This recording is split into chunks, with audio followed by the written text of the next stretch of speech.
continue to not be first. Do we do enough? Well, I never shut up about it. It must have been about 16, 17. We nicked their guilt rings. Right, the bouncer's guilt ring. This is no good for me. That's the reality. If you want the honest truth, and I see it every day.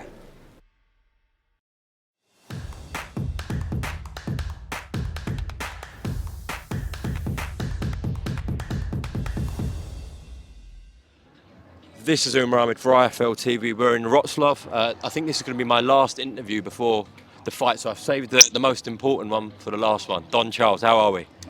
As you can see, I'm relaxed. I'm switched on, in fight mode now, so be careful what you ask me. The fighter is in fight mode, which it has to be. What people don't realize, the trainers and the team also have to be mentally in fight mode. It's on. Absolutely, and you're all as a team here. I've seen Ali Bashir, yourself, Tony, there's so many more, the S&C guys. Yeah, the S&C guys, Wade Small and Samuel Otti, you know. We have a team, a very tight unit, if you've noticed, you know. And yeah. I think you summed it up well there. You have to be switched on. Oh, most definitely. But there also seems to be quite a relaxed feeling in the camp, a good relaxed feeling. There has to be. That's the confidence in the sense of we've done the work successfully. Okay, we've brought the athlete all through the grueling sessions in the camp, during camp, you know, didn't sustain any injuries. That's a massive achievement. We've achieved the weight we wanted to come in at and stuff like that, details, you know, and that's where one draws one's confidence. Okay. Talk to me about coming in at that weight. What's the thinking behind that? Why do you want to come in at that weight? Because they're going to expect Daniel to come in heavier, to use like a weighter, because the only chance they've given us is a puncher's chance.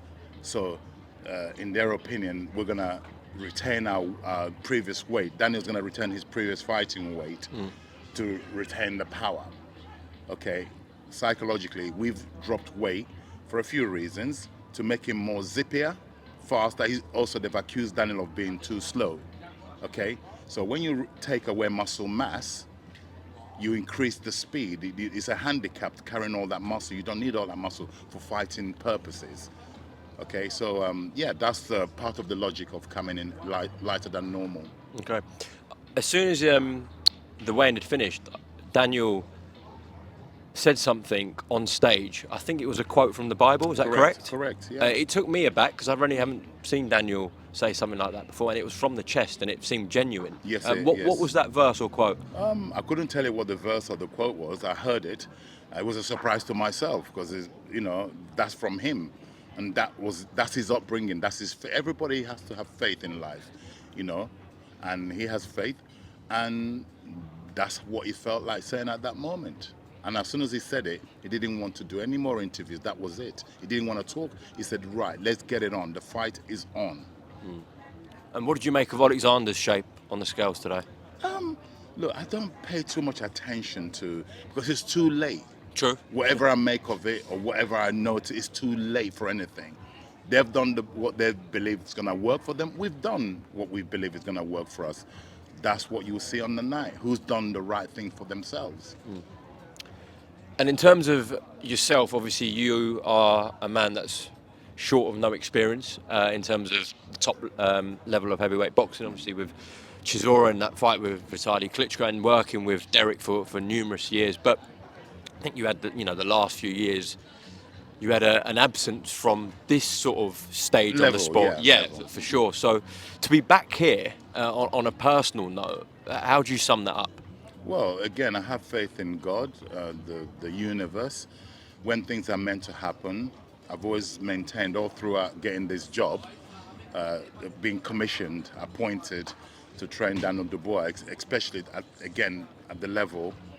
this level. Yeah, I'm honored and I feel delighted, and I've done something that I want to seize this opportunity. How many more is one going to get? Yeah, I don't take nothing for granted, you know, I'm getting old, you know. So I have to I've always wanted to make the previous ones count. They didn't. I need to make this one count. I've gone beyond the call of duty. I've left no stone unturned, should I say. Myself and my team. Yeah, we want this and we're going to get it. We talk about leaving no stones unturned. I know you invested a lot in camp in Granada, in the mountains in Spain, high altitude training, and I know everyone says camp went really well. But from what I've heard and sort of the interviews I've seen, that camp was really worth it in Granada. Most definitely, we make decisions. We're human beings, including myself. We make decisions sometimes for the best, sometimes for the worst. It wasn't guaranteed that it's going to be successful. Okay, I guessed it would be successful. There's a logic behind doing camp in such a very, very difficult place to be, up in the mountain in the heat, you know, high altitude. And also remember, Daniel was coming back from quite a serious operation on his knee. Also, it was taking a chance, making him sprinting off pills and stuff. You know, we took a chance. So the logic is, if we could withstand that type of pressure, you know, we weren't gun-ho. It was measured. Anything he was given to do was measured, and he came through in flying colours, and that gives us the confidence that his knee will hold that during the fight. It had no setbacks, nothing. How useful was Moses Atalma in camp for sparring? Oh my God, have you ever heard the saying, sometimes the gym wars are better than the actual fight? Yeah.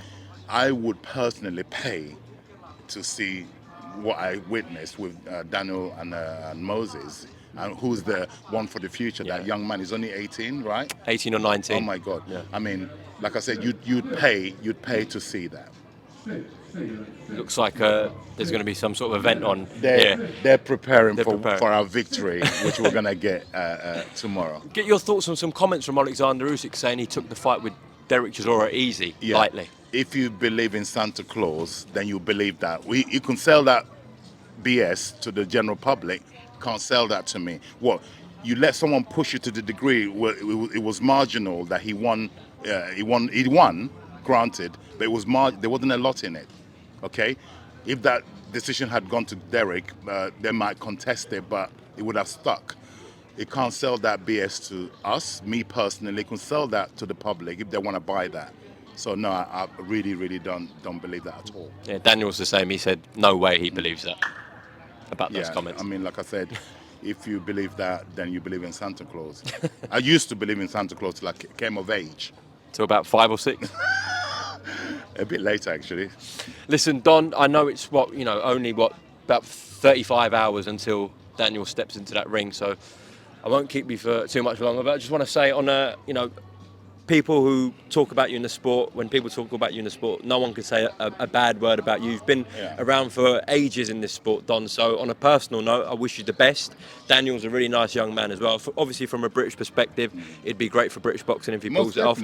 But I want to say best of luck to you, and I hope it happens for you tomorrow night. I appreciate it. I know it's genuine coming from you. Because remember, your first ever assignment was to speak to me, and I hope, in fact, this might be the last interview I give before the fight. In fact, it is the last interview. Yeah. My goodness, how fitting would that be, Omar? You, when you started this job, you were sent to interview me. I was your first interview, right? 6 years ago. Look at that. Look where we are today. I mean, come on, man. Shake me on that. Let's go, chat. And the new. And the new. And the new. Not be first.